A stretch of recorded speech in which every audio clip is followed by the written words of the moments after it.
Breaking news చూస్తున్నాం. Phone tapping వ్యవహారం case రోజుకొక మలుపు తిరుగుతుంది. ఇందులో కీలక వ్యక్తుల పాత్ర వెలుగులోకి వస్తున్నాయి.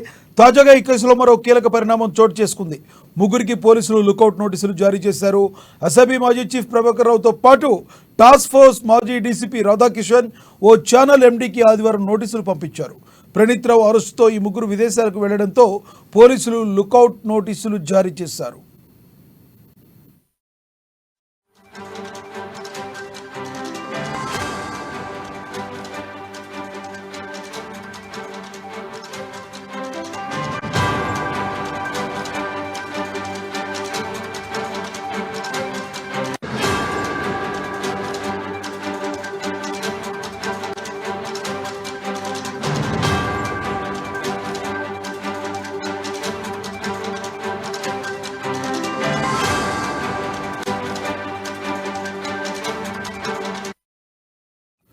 ఫోన్ ట్యాపింగ్ వ్యవహారం కేసు రోజుకొక మలుపు తిరుగుతుంది. ఇందులో కీలక వ్యక్తుల పాత్ర వెలుగులోకి వస్తున్నాయి. తాజాగా ఈ కేసులో మరో కీలక పరిణామం చోటు చేసుకుంది. ముగ్గురికి పోలీసులు లుకౌట్ నోటీసులు జారీ చేశారు. ఎస్ఐబి మాజీ చీఫ్ ప్రభాకర్ రావుతో పాటు టాస్క్ ఫోర్స్ మాజీ డీసీపీ రాధాకిషన్ ఓ ఛానల్ ఎండీకి ఆదివారం నోటీసులు పంపించారు. ప్రణీత్ రావు అరెస్టుతో ఈ ముగ్గురు విదేశాలకు వెళ్లడంతో పోలీసులు లుకౌట్ నోటీసులు జారీ చేశారు.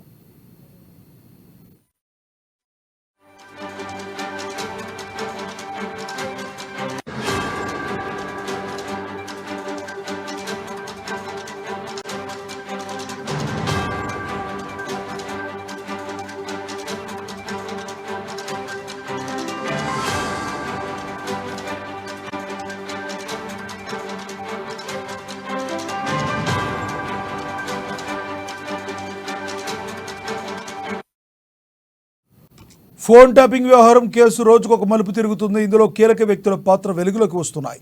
తాజాగా ఈ కేసులో మరో కీలక పరిణామం చోటు చేసుకుంది. ముగ్గురికి పోలీసులు లుకౌట్ నోటీసులు జారీ చేశారు. ఎస్ఐబి మాజీ చీఫ్ ప్రభాకర్ రావుతో పాటు టాస్క్ ఫోర్స్ మాజీ డీసీపీ రాధాకిషన్ ఓ ఛానల్ ఎండీకి ఆదివారం నోటీసులు పంపించారు. ప్రణీత్ రావు అరెస్టుతో ఈ ముగ్గురు విదేశాలకు వెళ్లడంతో పోలీసులు లుకౌట్ నోటీసులు జారీ చేశారు. ఇదే విషయానికి సంబంధించి మరింత సమాచారాన్ని మా ఇన్పుట్ ఎడిటర్ శ్రీనివాస్ అందిస్తారు.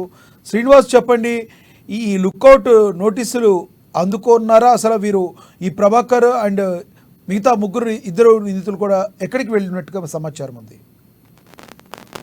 రైట్ లక్ష్మీనాగ్, ఏదైతే ప్రణీత్ రావు ఫోన్ ట్యాపింగ్ వ్యవహారము తవ్వే కొద్దీ కూడా మరింత ఆశ్చర్యకరమైన విషయాలు వెలుగు చూస్తున్న సంగతి మనకు తెలిసిందే. ఏదైతే ప్రణీత్ రావు అరెస్టు, ఆ తర్వాత పోలీస్ కస్టడీలో అనేక విషయాలు వెలుగు చూశాయి. ఏదైతే ఫోన్ ట్యాపింగ్ వ్యవహారానికి సంబంధించి ఎవరెవరు హస్తం ఉంది, ఎవరెవరు సహకరించారన్న దాని మీద మరింత లోతుగా విచారణకు వెళ్తున్నారు. అయితే ప్రణీత్ రావు ఇచ్చిన సమాచారం మేరకు చూసుకుంటే కనుక ఈ వ్యవహారంతో ఒక మాజీ అధికారి ప్రభాకర్ రావుతో పాటుగా ఎస్ఐబి రాధాకృష్ణన్ సంబంధించి ఆయన ఉన్నారు. అదేవిధంగా ఒక ఛానల్ ఎండీకి కూడా ఇందులో డైరెక్ట్ ఇన్వాల్వ్మెంట్ ఉన్నట్టు కూడా తేలడం జరిగింది. అప్పటికే మనకి పోలీసులు బంజారాహిల్స్ పోలీసులు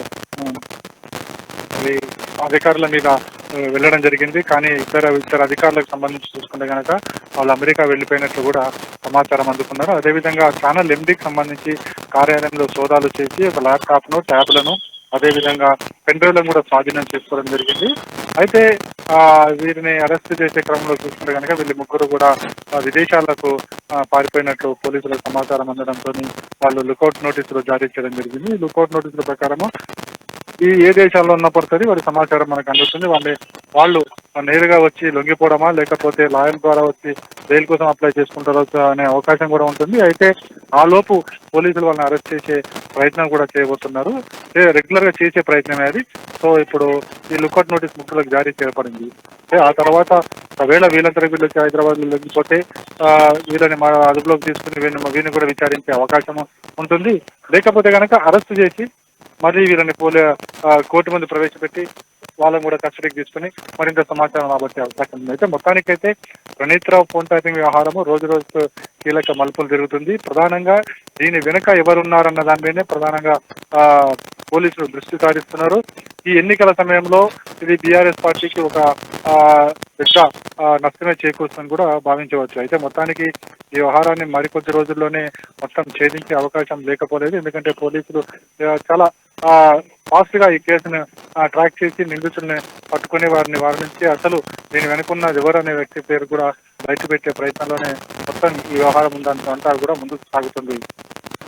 లక్ష్మీనారాయణ. అయితే శ్రీనివాస్, విదేశాలకు వెళ్ళిన తర్వాత ఒకసారి మళ్ళీ వాళ్ళందరికీ వాళ్ళు వచ్చి లొంగిపోయే అవకాశం ఉందా?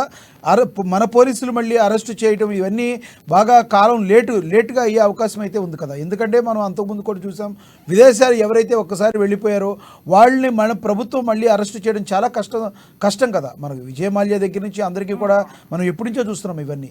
ఇదంతా ఇమీడియట్లీ జరుగుతుందంటారా?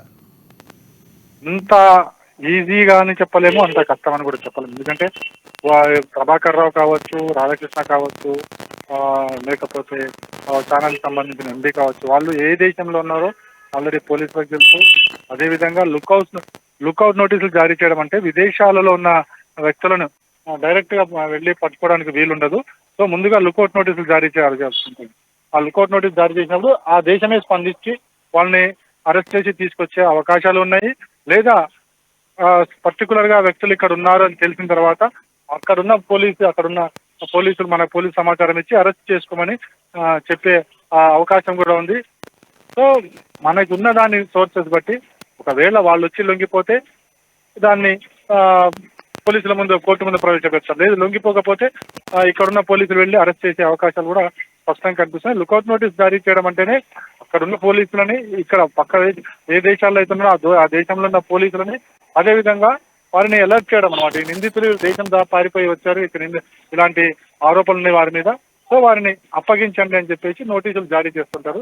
సో వాళ్ళు ఆ కంట్రీతో మనకున్న సంబంధాలు, అదేవిధంగా ఆ కంట్రీతో మనం ఇంతకు ముందు పెట్టుకున్న ఒప్పందాల మేరకు ఖచ్చితంగా వాళ్ళు అలాంటి వ్యక్తులు ఉంటే, నేరస్తులు ఉంటే కనుక అప్పగించే అవకాశాలు మనకు స్పష్టంగా కనిపిస్తున్నాయి. లేదా మన వాళ్ళు వెళ్ళి అరెస్ట్ చేసుకునే అవకాశం కూడా వాళ్ళు కల్పిస్తారు. మొత్తానికైతే కేసు త్వరితగతినే పూర్తి చేయాలన్నది ప్రభుత్వ లక్ష్యంగా కనిపిస్తుంది. లక్ష్మీనారాయణ. Thank you Srinivas.